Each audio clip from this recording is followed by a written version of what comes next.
Hi, this is Anis from Never Stop Trucking. We're going to be talking about driver shortage. I've been avoiding this topic for a long time because I've had my doubts about both sides of the story. When you look at the media, you can see titles such as record driver shortages, stuff like that. But when you talk to people, independent people, for example, on social networks and other smaller websites and truck drivers, you will notice that they all say that there is no actual driver shortage. And for me, I've been kind of leaning both ways. It depends on what you're looking at and where you're positioned. So first, we're going to be talking about when we're leaning towards the claim that there is actually no driver shortage. Okay, so there are plenty of qualified CDL drivers. Now that is true. We have young people coming in. It is true that most of them right now will not be able to drive a manual transmission. So if you have a manual transmission in a truck, then you're going to be it's going to be hard to fill that truck. Also, if you have an older truck, same thing. It's going to be hard to fill the truck, especially with someone younger. Also, the low wages for drivers right now, when you compare the wages to the inflation and to the rise of the cost of everything around us, that's another factor. Because if you have a driver that can make $1,000 or I don't know, $1,200 a week, the driver is going to say, well, hey, well, why should I be driving out there? I could find another job. I could maybe do something locally or do something totally different where I don't have to risk my life and drive every day for that wage. So that's another thing. Also, we have mega carrier manipulation.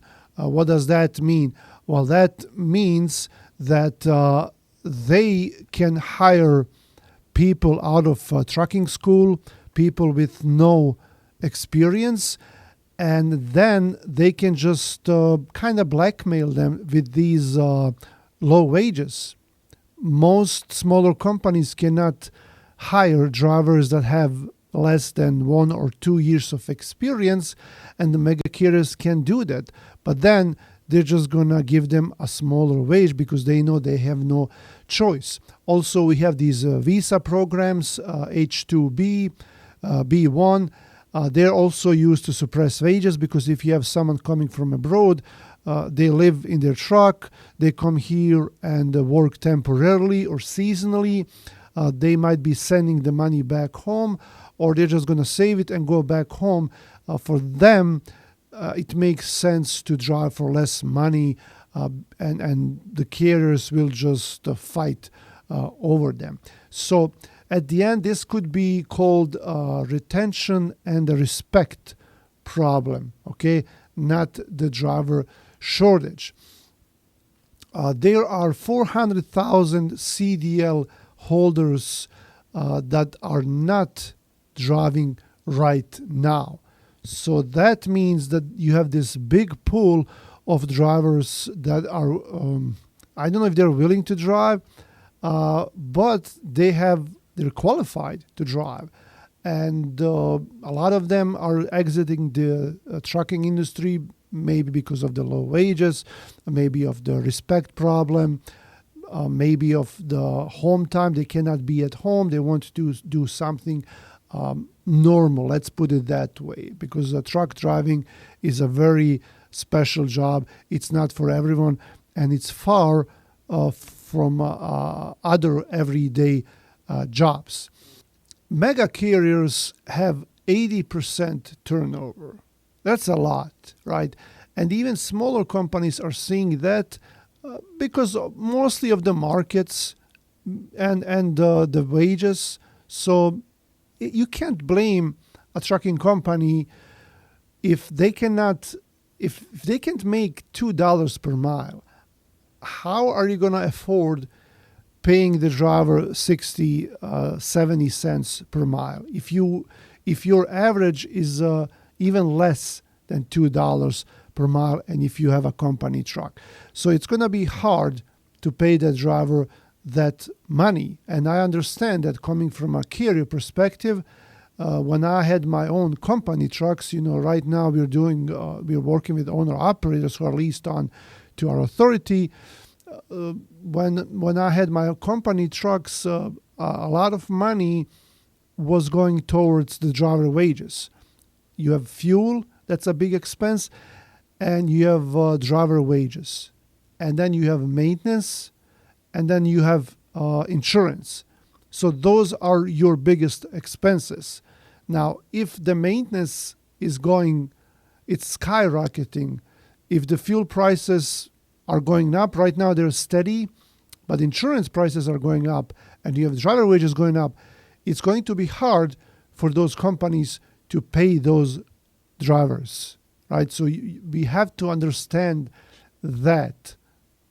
People will say, well, if you paid the driver enough money, then they would stay. They would not look for another company to drive for. They will not quit driving. But the problem is that these companies, a lot of them right now cannot afford that. 2 or 3 years ago, yes, they could. But right now I see a lot of companies closing their doors, and most of them have company trucks, like 50% or more of their fleet is company trucks, and they just can't afford it, right? So that's the big thing. Now, we have excessive regulations as well, so that's we can blame the government for that, not companies. Home time is another big issue. Most companies right now, especially mega carriers, they will expect the driver to stay on the road for 2-3 weeks at a time, some of them even for a month or more. And that is very hard on their families, and people just don't want to mess with that. For them, it's hard to make money if a driver is going home every weekend. But at least I'm pretty sure they could do every other week, go out for like 10 days, be at home for like 3 or 4 days. And that's also a lot of time. And, I was a driver. I know how that is. Some people don't mind it, but some do. So that's a big problem. A lot of drivers right now are looking for regional, local loads because they don't want to stay out on the road. You have another problem is being treated poorly by dispatchers or brokers, especially brokers. Dispatchers, they get in touch with drivers. They see them in the office. They talk to them all day long. A lot of dispatchers are former drivers, so they kind of feel them. But brokers, some brokers think that they are better, especially if they are well educated, and they're kind of, like you're working with drivers and dispatchers, that's your job. So you better get used to it. If you cannot, if you have a problem with that, then maybe you should not be a broker. All right. There are also a lot of charges for these drivers. Most company drivers, from what I've heard from them, is that when they get hired somewhere, they get a lot of charges from that company. Even owner operators, there are so many charges, and it adds up because companies are charging them money for a lot of little things. And then also some of them have escrow accounts for company drivers, and that mostly never gets returned to the driver. They always find a reason not to do it. So there is also a lack of trust between drivers and companies because of that. We also have a problem with the mega carriers and lobbyists. Big carriers are not solving the shortage. They're engineering it. There's automation. there is self-insurance, and they have a lobby power. So for them, it makes sense to pay less to drivers, and it makes sense to be able to create their own rules and have low insurance requirements for these people to start, because most insurances, like we said, will not work with someone who does not have experience. But mega carriers, some of them are self-insuring. A lot of them are self-insuring, and if you don't know what that is that's like they don't have an insurance policy, a regular policy like we do, but they have a certain amount of cash, and they have a green light from the DOT and FMCSA to maintain that kind of insurance. And if you are in an accident with one of them, they have lawyers, and for them, they're going to fight not to pay you anything because they can, right? Yeah, if you're tired of the games, Usora Express, we have your back. We only work with owner-operators who have their own semi-trucks.